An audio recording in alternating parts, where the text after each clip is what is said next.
Ferrari. Ganda, grabe. How to be you, sir?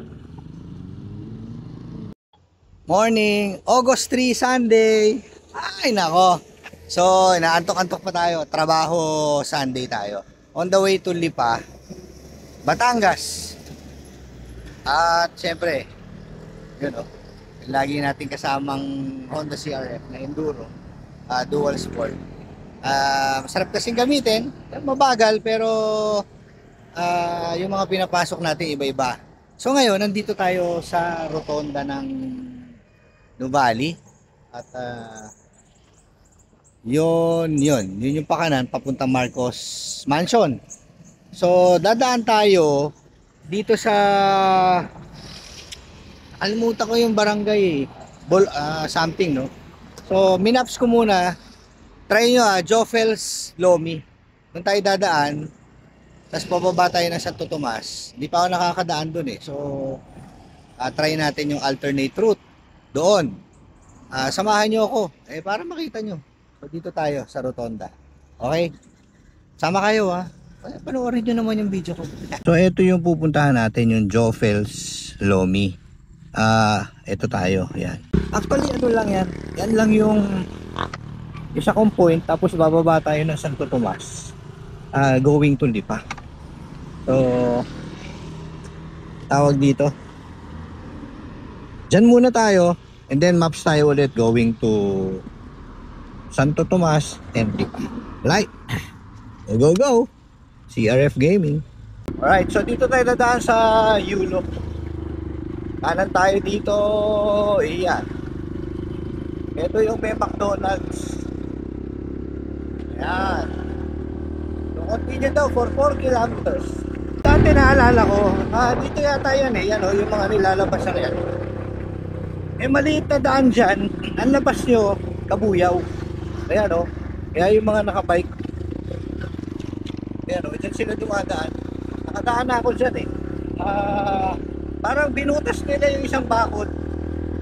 Susunod, tatry natin ulit dumaan dyan para makita nyo yung daan, shortcut pagka galing kayong Kabuyaw, pupunta kayo sa Santa Rosa or vice versa.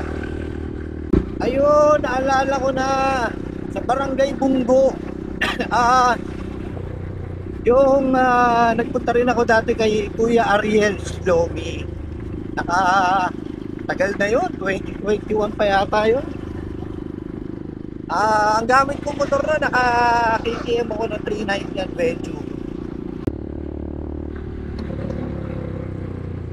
Eto Yulo pa rin to.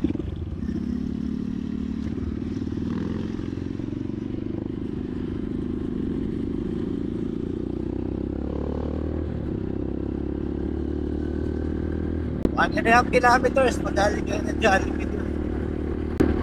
Sundan nyo lang yung daan. Alam ko may daan din siya doon yung daan sa Silangan. Labas na doon, Silangan X. Na tayo dito sa Silangan Industrial. Nakatagis kaya tayo doon. Yan so kanan tayo dito. Sasundan lang natin to si at pupo naman to kay Jopels hindi tayo mawawala. Alam nyo, kaya tayo nag-i-enjoy sa Enduro kasi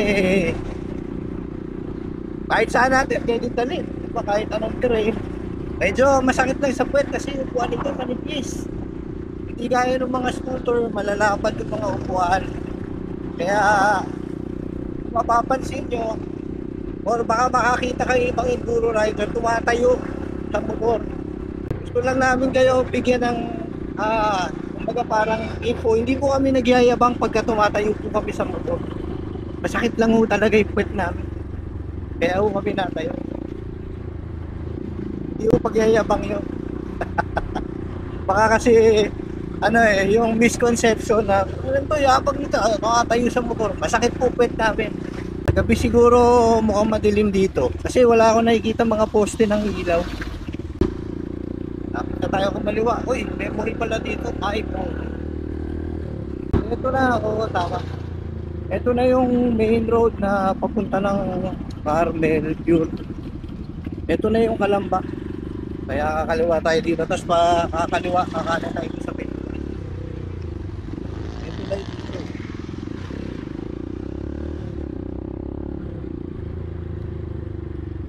Ito na yung parang Kalamba, Kanlubang, something. Ito yung Kanlubang parang Camp Vicente. Yan, ito yung Doctora Street. Ito yung gilid ng South Sugar Highway. Diba? Tapos ito, Kanlubang ba yan? Hindi ko maalala eh. So, yan. Pangalan tayo dito, Doctora. GWFP. Siyempre,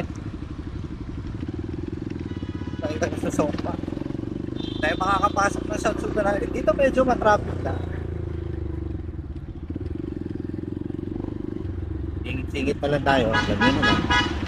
Kaya may pumarada pa. May bumiling pandesal.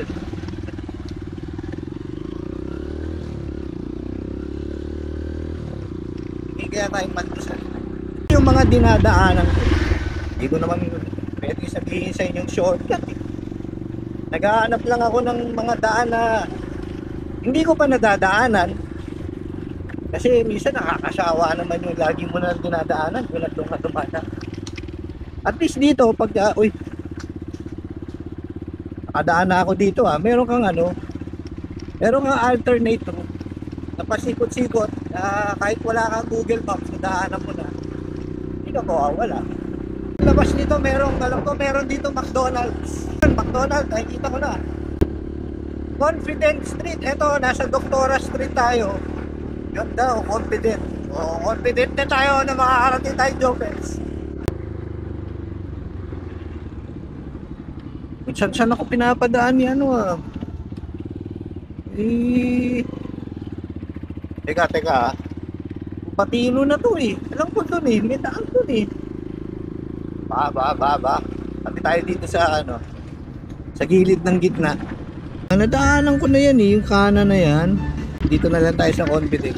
Sundan natin to ulit. Oh! Ba't kaya ito, Day? Nakakanan tayo. Ito na. Kanan tayo dito. Oh, ito na yung yung exit eh. Dati may dinaanan ako doon. Tawag dito, meron lang subdivision na papasukan tapos may butas na. Alright, dito tayo ngayon. Batino. Para may binutas silang dingding. Diba? Eto, nakadaan na rin ako dito. Ito, Samsung. Tapos banda dyan, kakaliwa tayo para maliit na daan dyan eh. Ito, kasi hindi tayo makakapasok dyan. Kaya dito pa tayo. Ito yung inner road dito.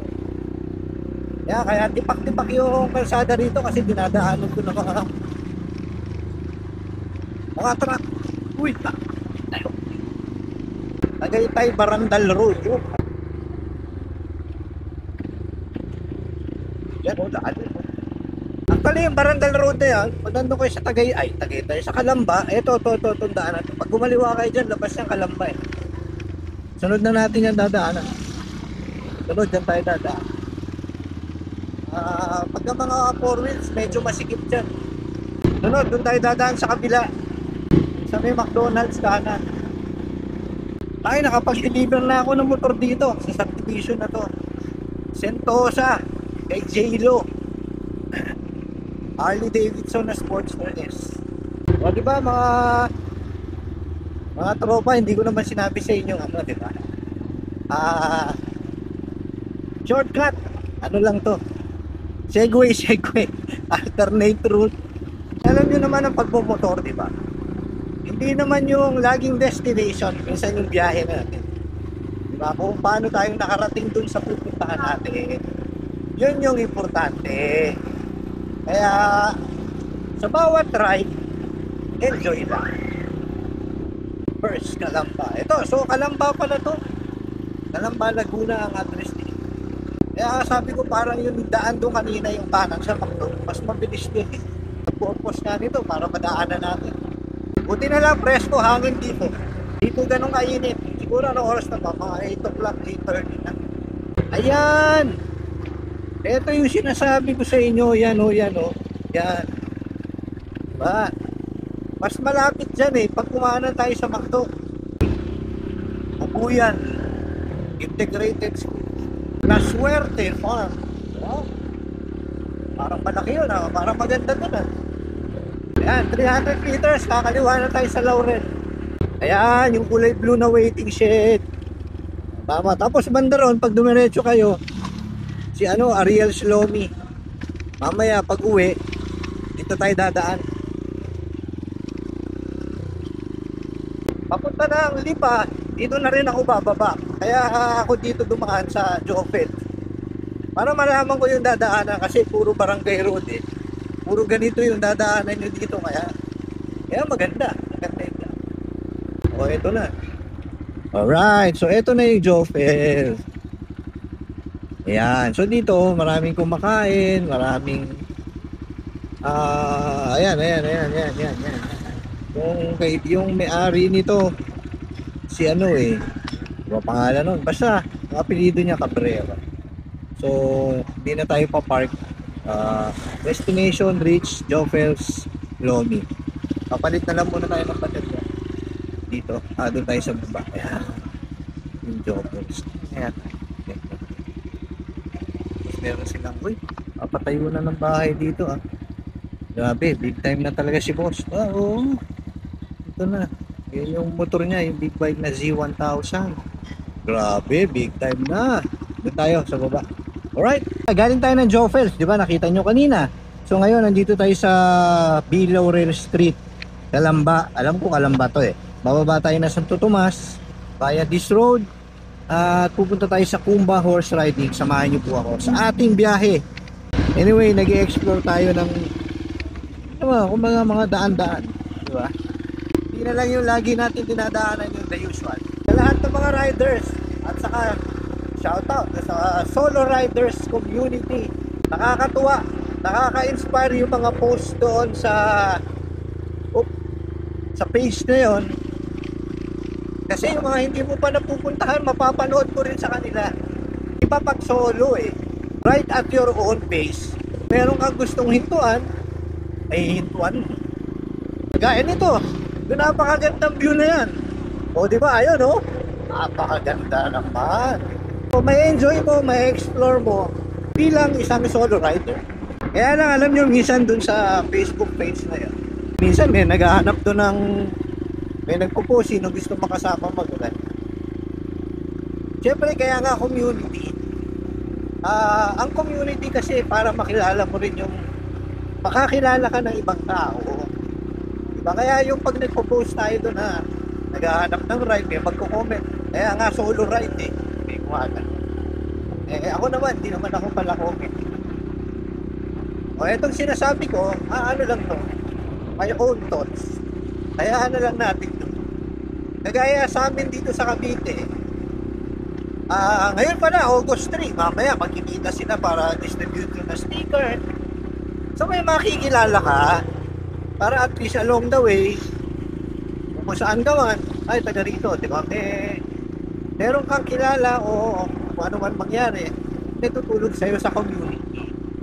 Ngayon, hindi naman may iwasan, siyempre meron kang magiging kaibigan, minsan magkakahiyaan ko yung mag-ride, di ba? Pero nagkakilala kayo sa solo riders community. Ayos lang yun. Paminsan-minsan, di ba? Kung meron tayo nakakasama, kesa yung palagi tayo solo. Sarap din talaga yung may nakikilalang tropa. Grabe, ang ganda tumahan dito, oh. Gaano kaya pilihan ng mga lote dito? Yan, oh. Tutorial pala. Tapos doon, yung bundok. Ito pangarap ko, farm. Tapos gagawa ako ng coffee shop para sa solo rider. Uy, protection. Lomi, pansit, sigaw. Pero, pahin na ito. Daming matambay, oh. Ako pa naman, mahilig ako sa sigaw.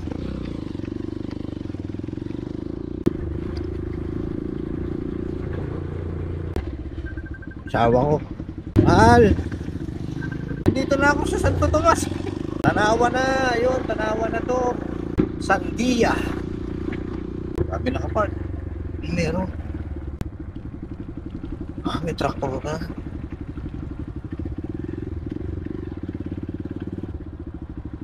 May traktora. Pero nakapark talaga yung ibang mga sasakyan. Ayos, shoutout sa'yo kuya. Pala yung inihila niya. Pera bro.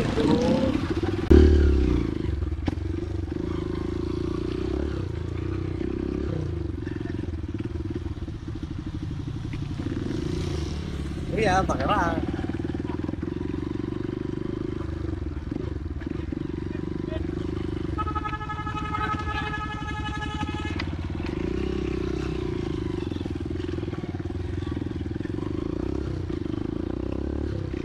O, diba? That's it, bro. Pwede tayong sumingit-singit.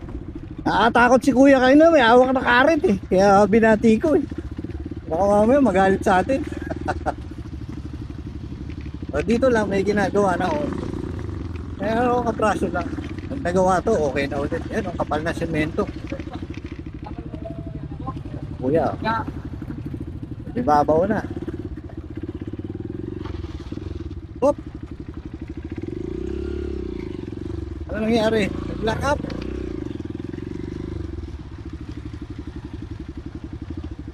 Medyo mahaba. Medyo mahaba.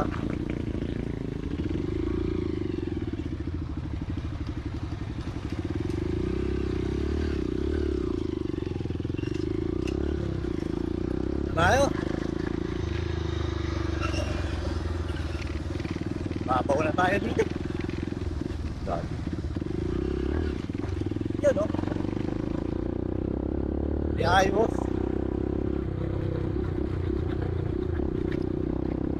Yeah! Turn right. Ano ka dito? General Luna. Okay. Hindi natin alam kung saan tayo babagsak nito. Sa Metalisay Road din tayo babagsak. Barangay Talaga, Tanawan. Talisay Tanawan Road na to. Ito kailangan natin tandaan kung ano tong kanto na to.